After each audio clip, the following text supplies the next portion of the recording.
Hey guys, welcome.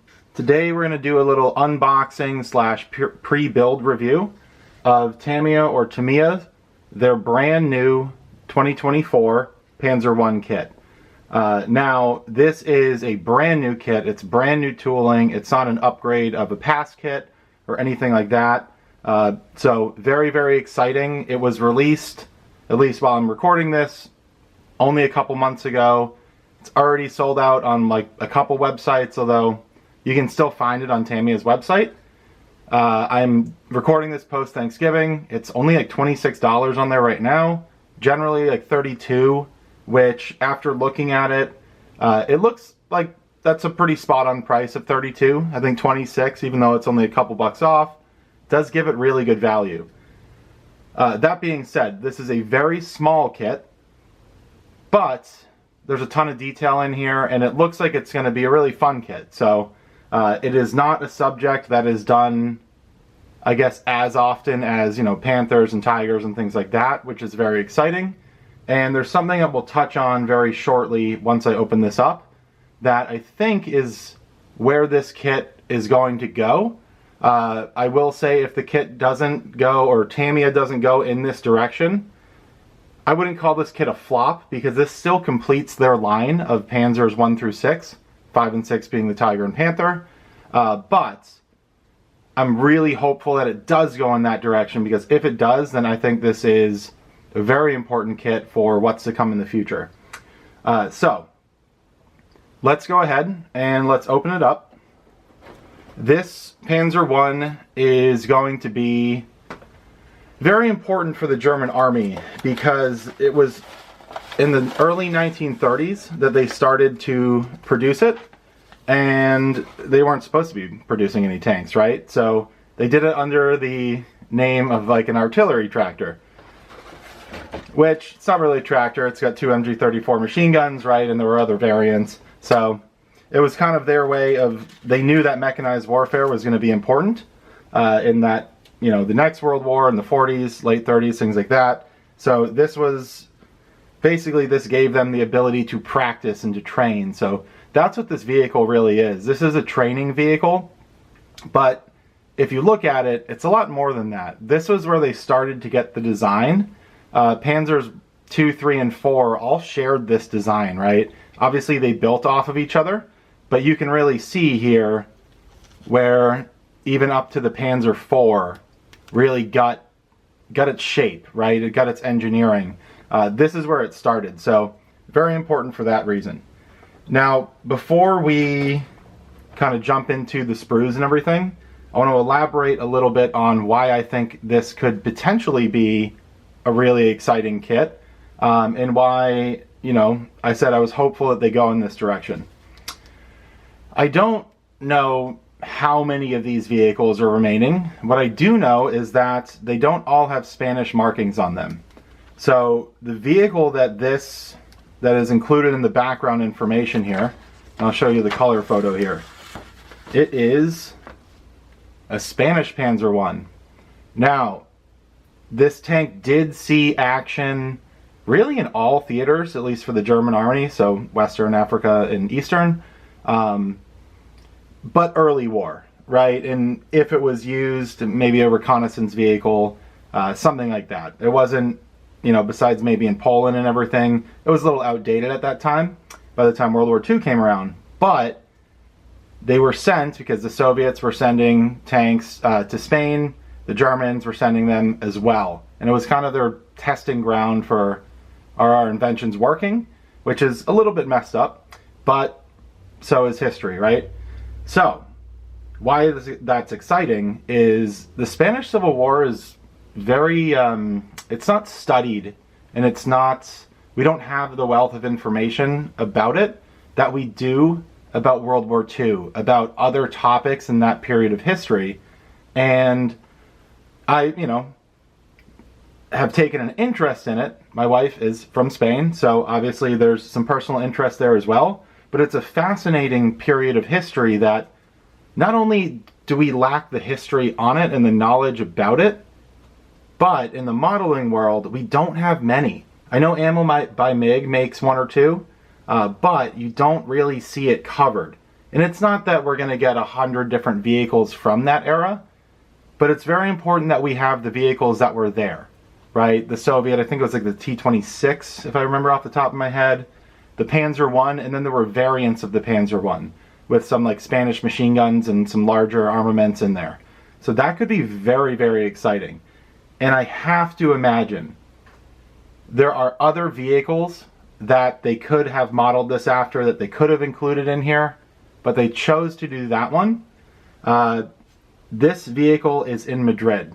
I know that. It's in, I think, a military museum in Madrid.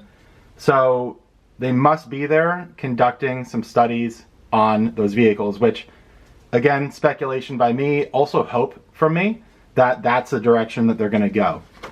So we'll have to stay tuned on that.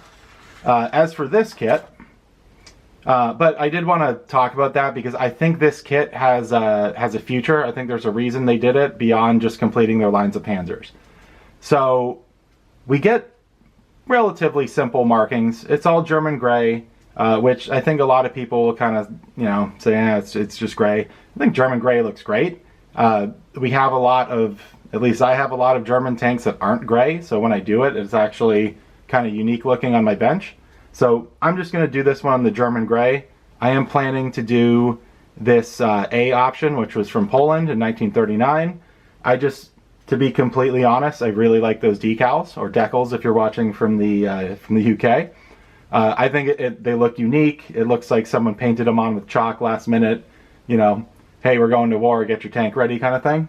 But we also have some nice information on the character and just what the uniform would be, and just looking at this and talking about, the Spanish tank, there's not a lot that they would have to change, but they're obviously doing some uniform research and things like that, so who knows, maybe we'll get some Spanish figures in a release somewhere down the road.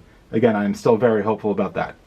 But that is the kind of background information. We do get a half page, pretty typical now, of history, design, and development, which I always love. The bigger these booklets are, the happier I am, because I do like to learn about the vehicle and learn a little bit of history as well. So, in terms of the instructions, we'll be very quick. It is a very simple paint guide.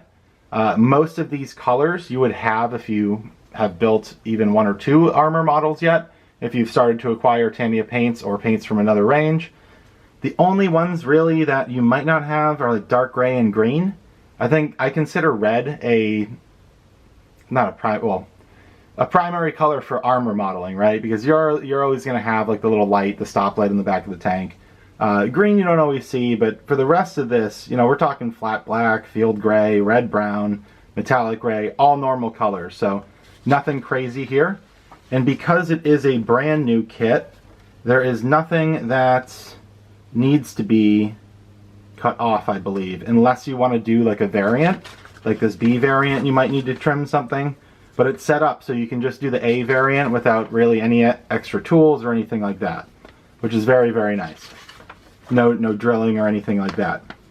Aside from that, it's 21 steps for the armor, for the actual tank, build, which for new Tamiya kits is pretty short.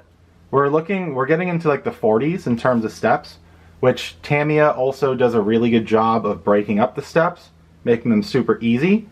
I do think that they do the best instructions, but that being said, this is about half the amount of steps that are in like the 70A that I just built. Step number 22 is just going to be for the figure. We do get a lot of insignia in the form of decals that'll go on that figure, so that's very nice. I have heard already some people say that the figure's in kind of a boring position, but I've seen, it feels like a billion pictures where that's all they're ever doing. It must have been, how they were trained to sit in the tank, I don't know, so if it goes over a bump, they don't smash their face. But whatever the reason is, you will see lots of pictures like that. So it's maybe it's boring, but it's very accurate. All right, so taking a look at the sprues, this is, kind of call it sprue number 1. This is the turret, believe it or not. It's miniature. and the body of the tank, which also pretty miniature. It's just a little bit bigger than a Jeep, I want to say. Definitely going to be one of the smaller tanks, bordering on that kind of tankette size. But that's cool because I have a lot of very large tanks. I think we all do, and they take up a lot of room. And there's something about a small model that it's just a different kind of fun, right? So there's a lot of good detail. The molds are perfect. They're exactly like you would expect. And with that, you know, there's a lot of details like these latches that are already molded on. But, you know, traditionally they kind of look like blobs. These don't look like blobs. These are very, very sharp, which I think is nice because on a small kit, a lot of things can turn into blobs.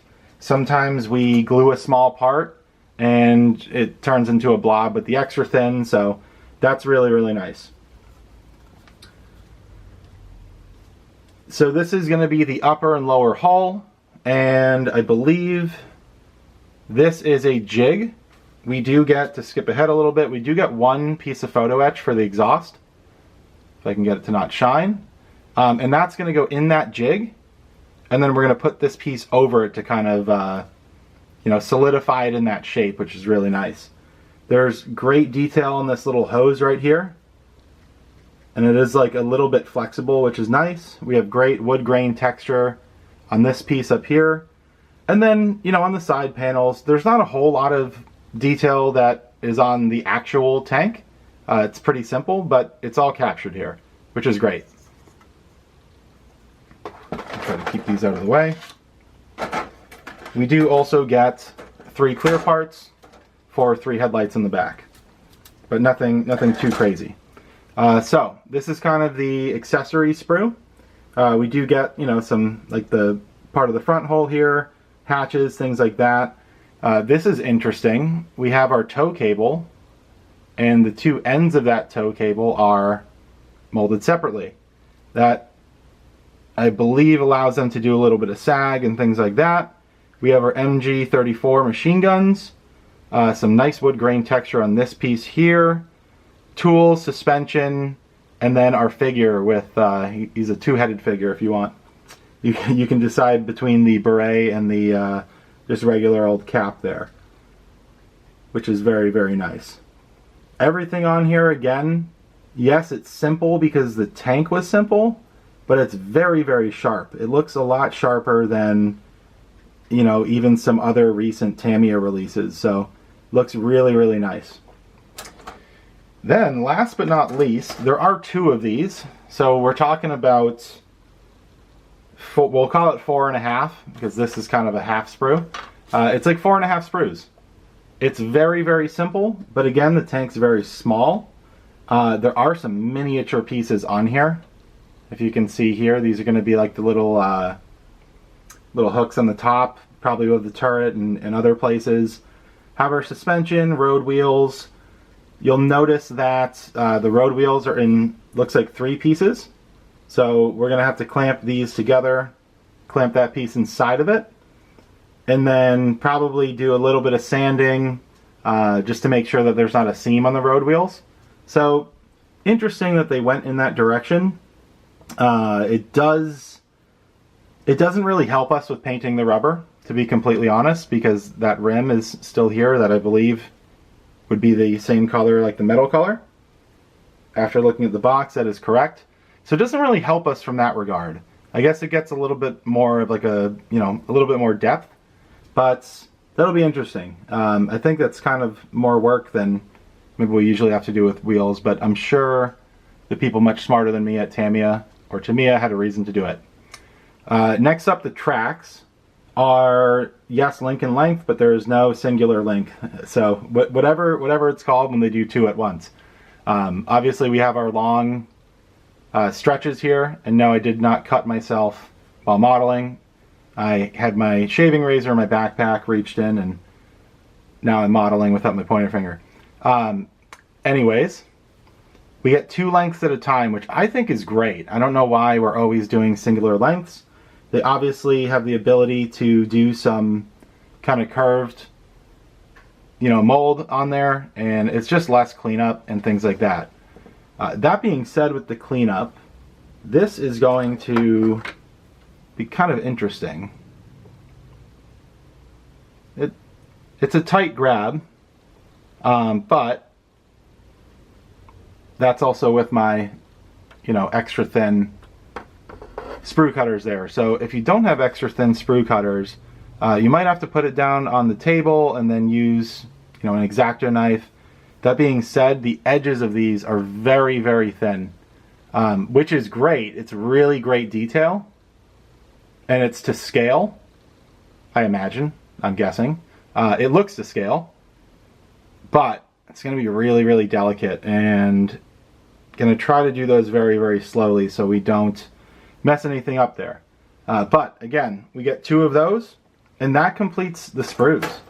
Aside from that, the only other thing in the box are our decals, which we've kind of already looked at in the paint guide.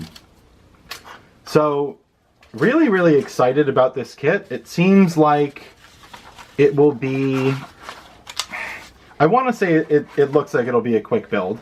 There are definitely some very small pieces, and I'm sure there'll be some, call it fiddliness, that's going to go along with this kit, but relatively low part count. So if we do everything right, if we don't have any snags or anything, we should have a model built pretty quick. So if you've made it this far, I hope you enjoyed it. I would ask you to please like and subscribe. We will, on the next video, be building this. We'll do a build video, and then we will do, thinking about maybe combining the painting and weathering videos into one, unless there's going to be, more time spent painting. But if we're just going to do German gray, maybe we'll kind of, combine that into one video, just for the sake of, we don't need to really look at a painted German gray for more than 30 seconds, right? But look for those. Those will be in the coming weeks. It is approaching the holiday. Well, I guess we're in the holiday season post-Thanksgiving, but we'll still be modeling here, don't worry. But thank you very much for watching. If you built this kit, I would love to hear, what your opinion, your experience was in the comments. I read them all and respond to them all. So thank you for watching again, and we will see you on the build episode.